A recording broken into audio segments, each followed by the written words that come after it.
Kamu tahu bagaimana rasanya. Jantung yang berdegup lebih cepat, pikiran yang terus kembali ke satu orang, perasaan hangat yang aneh, yang membuat dunia terasa sedikit berbeda. Kita menyebutnya jatuh cinta, dan kita sering menganggapnya sebagai sesuatu yang sangat modern. Puisi, lagu, film, kencan pertama, semua itu terasa seperti milik dunia kita. Tapi bagaimana dengan mereka, manusia yang hidup puluhan ribu tahun lalu di dalam gua dengan tombak batu dan api unggun? Apakah mereka juga merasakannya? Dan inilah masalahnya. Karena kalau kamu mencari jawabannya, kamu akan menemukan sesuatu yang membuat frustrasi. Perasaan tidak meninggalkan fosil. Kamu bisa menggali tulang, kamu bisa menemukan alat batu, kamu bisa menemukan sisa api unggun, tapi kamu tidak akan pernah menggali sebuah perasaan. Cinta tidak membatu. Ia tidak tertinggal di dalam tanah. Jadi bagaimana kita bisa tahu kapan manusia purba pertama kali jatuh cinta? Untuk menjawabnya, para ilmuwan harus menjadi detektif, mencari petunjuk tidak langsung dari sesuatu yang tidak pernah bisa mereka lihat. Dan petunjuk-petunjuk itu ternyata ada, tersembunyi di dalam kuburan, di dalam tulang yang sembuh, dan bahkan di dalam otakmu sendiri.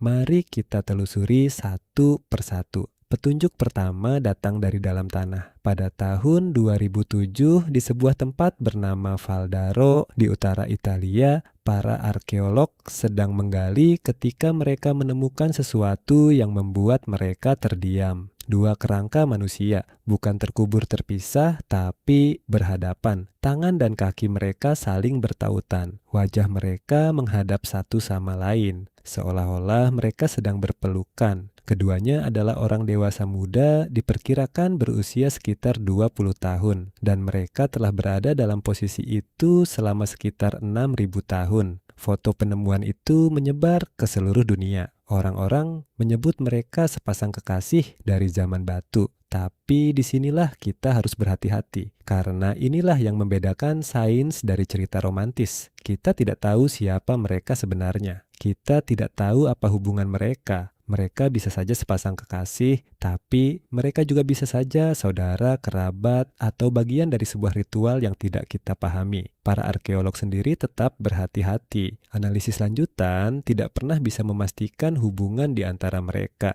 Jadi, apakah ini bukti cinta? Tidak. Setidaknya tidak secara langsung. Tapi ada sesuatu di dalam penemuan ini yang jauh lebih kuat daripada dugaan romantis dan sering terlewatkan. Karena tubuh mereka kemungkinan besar tidak jatuh ke posisi itu dengan sendirinya. Kemungkinan besar seseorang menempatkan mereka seperti itu. Pikirkan tentang apa artinya. Seseorang 6.000 tahun lalu mengambil waktu untuk menata dua tubuh agar saling berhadapan, untuk menautkan lengan mereka, untuk membuat mereka tampak berpelukan selamanya. Itu bukan tindakan praktis, menguburkan mayat tidak membutuhkan itu semua. Itu adalah tindakan yang penuh makna, dan makna seperti itu hanya muncul ketika seseorang peduli. Petunjuk kedua ada di dalam tulang yang sembuh. Di berbagai situs, para arkeolog menemukan kerangka manusia purba dengan cedera parah yang telah sembuh, tulang yang patah dan menyatu kembali, cedera yang seharusnya membuat seseorang tidak berdaya selama berminggu-minggu. Salah satu contoh paling terkenal adalah seorang Neandertal dari Gua Shanidar yang hidup bertahun-tahun dengan lengan yang rusak parah, cedera kepala, dan tubuh yang jauh dari sempurna. Untuk bertahan seperti itu, ia harus diberi makan, dilindungi, dijaga. Dan disinilah letak petunjuknya. Merawat seseorang yang tidak berdaya selama berbulan-bulan tanpa keuntungan langsung apapun membutuhkan sesuatu yang lebih dari sekadar insting kelompok. Ia membutuhkan keterikatan, ikatan emosional pada individu tertentu. Kita mungkin tidak bisa menyebutnya cinta romantis, tapi ini jelas adalah cinta dalam bentuk yang paling mendasar. Kepedulian yang bertahan bahkan ketika itu merugikan. Petunjuk ketiga ada pada benda-benda yang dikubur bersama orang mati. Di beberapa situs pemakaman purba, para arkeolog menemukan sesuatu yang mengejutkan. Orang-orang tidak hanya dikuburkan, mereka dikuburkan bersama benda-benda, manik-manik, perhiasan dari kerang dan gading, kadang dalam jumlah yang sangat banyak, dan inilah yang membuatnya penting. Membuat manik-manik seperti itu membutuhkan waktu yang sangat lama. Setiap butir harus dibentuk dan dilubangi dengan tangan. Bayangkan menghabiskan berjam-jam, berhari-hari, bahkan mungkin berminggu-minggu membuat benda-benda indah, lalu menguburkannya di dalam tanah bersama seseorang yang sudah meninggal. Dari sudut pandang bertahan hidup, itu sama sekali tidak masuk akal. Itu adalah pemborosan sumber daya yang luar biasa. Kecuali kalau orang itu berarti bagimu. Tindakan seperti ini sulit dijelaskan tanpa mengakui satu hal. Manusia purba merasakan kehilangan. Mereka berduka, dan berduka hanya mungkin terjadi kalau sebelumnya ada ikatan. Kamu tidak berduka atas orang yang tidak kamu pedulikan. Dan petunjuk keempat mungkin yang paling meyakinkan. Karena petunjuk ini ada di dalam dirimu sekarang juga. Ketika kamu jatuh cinta, tubuhmu tidak sedang melakukan sesuatu yang baru. Otakmu melepaskan zat-zat kimia tertentu, dopamin yang berkaitan dengan rasa senang dan dorongan untuk mengejar sesuatu, oksitosin yang berkaitan dengan ikatan dan rasa dekat.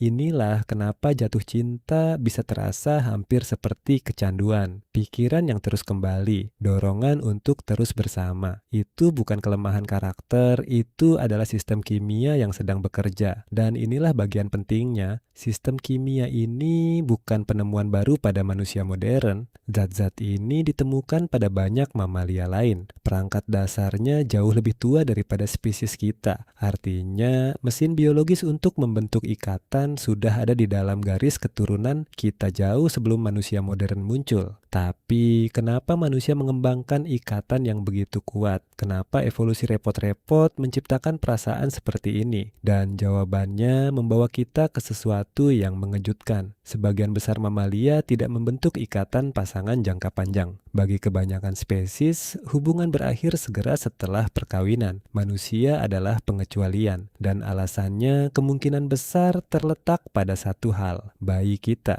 Bayi manusia lahir dalam keadaan yang luar biasa tidak berdaya. Mereka tidak bisa berjalan, tidak bisa mencari makan, tidak bisa melindungi diri, dan mereka tetap bergantung selama bertahun-tahun, bandingkan dengan anak kuda yang bisa berdiri beberapa jam setelah lahir. Membesarkan makhluk serapuh itu di dunia purba yang penuh bahaya adalah tugas yang sangat berat, terlalu berat untuk dilakukan sendirian. Jadi, ikatan yang membuat dua orang tetap bersama dan membuat sebuah kelompok saling menjaga. Bukan sekadar hal yang indah, ia adalah strategi bertahan hidup. Kelompok yang anggotanya saling terikat lebih mungkin menjaga anak-anak mereka tetap hidup. Dan anak-anak yang hidup akan mewariskan kecenderungan yang sama. Dengan kata lain, perasaan yang kamu sebut cinta mungkin adalah salah satu alasan spesies kita tidak punah. Dan ada satu pertanyaan lagi yang jarang ditanyakan, kalau semua petunjuk ini benar, apakah artinya hanya spesies kita yang bisa merasakannya? Karena beberapa petunjuk terkuat justru datang bukan dari Homo sapiens, melainkan dari Neandertal. Merekalah yang merawat individu yang cedera parah selama bertahun-tahun. Ada bukti bahwa mereka menguburkan orang mati mereka, dan mereka membawa versi gen yang sama dengan kita untuk hal-hal yang berkaitan dengan kemampuan berbicara. Selama lebih dari 100 tahun, kita membayangkan mereka sebagai makhluk kasar tanpa perasaan. Tapi, semakin banyak yang kita gali, semakin sulit mempertahankan gambaran itu. Kalau ikatan emosional sudah ada pada mereka juga, maka cinta bukanlah sesuatu yang kita ciptakan, ia adalah sesuatu yang kita warisi. Sebuah warisan yang lebih tua daripada spesies kita sendiri. Jadi sekarang, mari kita kembali ke pertanyaan awal. Kapan manusia purba pertama kali jatuh cinta? Dan jawaban paling jujurnya adalah ini. Kita tidak bisa menentukan tanggalnya. Tidak ada satu momen yang bisa kita tunjuk. Tidak ada fosil pertama dari sebuah perasaan. Tapi semua petunjuk mengarah ke arah yang sama. Kuburan yang ditata dengan hati-hati. Orang sakit yang dirawat bertahun-tahun. Benda-benda berharga yang dikuburkan bersama orang yang telah tiada. Dan kimia otak yang jauh lebih tua daripada spesies kita. Semuanya menunjukkan bahwa kemampuan untuk terikat, untuk peduli, dan untuk kehilangan sudah ada sejak sangat lama. jauh sebelum ada puisi, jauh sebelum ada kata untuk menyebutnya. Kemungkinan besar manusia sudah jatuh cinta jauh sebelum mereka bisa menuliskannya. Dan mungkin bahkan sebelum mereka menjadi manusia seperti kita. Ada sesuatu yang menenangkan tentang gagasan itu, bahwa di dalam gua yang dingin, di dunia yang penuh bahaya, di tengah kelaparan dan predator dan musim dingin yang mematikan, seseorang pernah menatap orang lain dan merasakan sesuatu yang tidak bisa mereka jelaskan. Perasaan yang sama yang kamu rasakan hari ini. Jadi lain kali kamu merasakannya, ingatlah sejenak. Kamu sedang mengalami sesuatu yang jauh lebih tua daripada bahasa, lebih tua daripada kota, lebih tua daripada sejarah yang tercatat. Sebuah perasaan yang pernah dirasakan oleh seseorang yang tidur di atas tanah, di bawah langit, tanpa lampu, ribuan generasi sebelum kamu lahir. Mereka tidak meninggalkan puisi, mereka tidak meninggalkan surat cinta. Yang mereka tinggalkan hanyalah dua tubuh yang ditata saling berhadapan, tangan bertautan di dalam tanah, dan sebuah pesan diam yang masih bisa kita rasakan 6.000 tahun kemudian bahwa mereka pernah peduli, sama seperti kita.